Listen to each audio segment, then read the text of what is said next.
नमस्कार दोस्तों, आज हम एक्सप्लेन करने वाले हैं हैरी पॉटर सीरीज़ की सबसे डार्क और emotional film half blood Prince. इस कहानी में वोल्डेमॉर्ट और ज़्यादा खतरनाक हो चुका है। हॉगवर्ट्स खतरे में है और हैरी को पता चलता है कि उसे हराने का असली तरीका क्या है।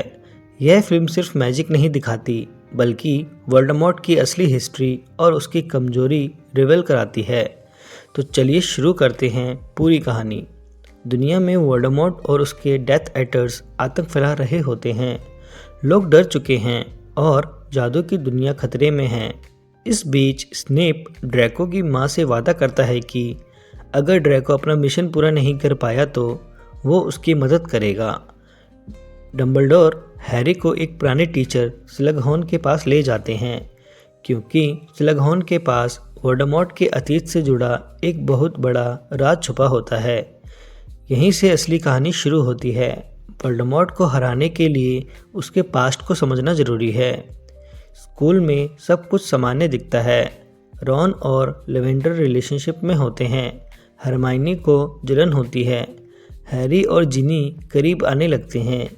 हैरी को एक पुरानी पोशन बुक मिलती है जिस पर लिखा होता है हाफ ब्लड प्रिंस। इस किताब की मदद से हैरी क्लास में सबसे अच्छा बन जाता है। हैरी को शक होता है कि ड्रैको कुछ गलत कर रहा है। असल में वोल्डेमॉर्ट ने ड्रैको को काम दिया है डंबलडोर को मारने का। ड्रैको डर और दबाव में होता है और हॉगवर्ट्स के अंदर डेथ एटर्स को लाने की तैयारी कर रहा होता है। डंबलडोर हैरी को मेमोरीज दिखाते हैं। पता चलता है वोल्डेमॉर्ट का असली नाम टॉम रिडल था। बचपन से ही वो खतरनाक और पावर का भूखा था। सबसे बड़ा राज वोल्डेमॉर्ट ने अपनी आत्मा को टुकड़ों में बांटकर अलग अलग चीज़ों में छुपा दिया है। इन्हें हॉक्रस कहते हैं। जब तक ये हॉक्रस सुरक्षित हैं, वोल्डेमॉर्ट मर नहीं सकता।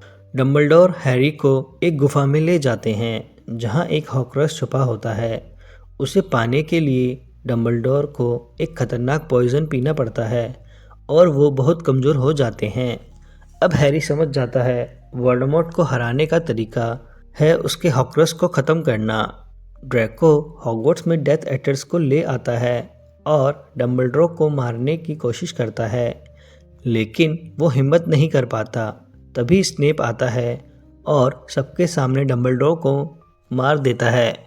हैरी ये सब देखता रह जाता है। हैरी स्नेप का पीछा करता है। स्नेप बताता है हाफ ब्लड प्रिंस मैं हूँ, यानी पोशन वाली किताब उसी की थी। डंबलडोर की मौत के बाद हैरी फैसला करता है अब वो सिर्फ स्टूडेंट नहीं रहेगा, वो वोल्डेमॉर्ट के सारे हॉक्रस ढूंढकर ख़त्म करेगा। रॉन और हरमाइनी उसका साथ देने का वादा करते हैं। यहीं से शुरू होती है असली लड़ाई जो आगे डेथली हैलोज में दिखती है। तो दोस्तों, यही थी Harry Potter and the half blood Prince की पूरी कहानी। अगर आपको ये एक्सप्लेनेशन पसंद आया हो तो वीडियो को लाइक करें, चैनल को सब्सक्राइब करें और बताइए अगली कौन सी मूवी का एक्सप्लेनेशन चाहिए।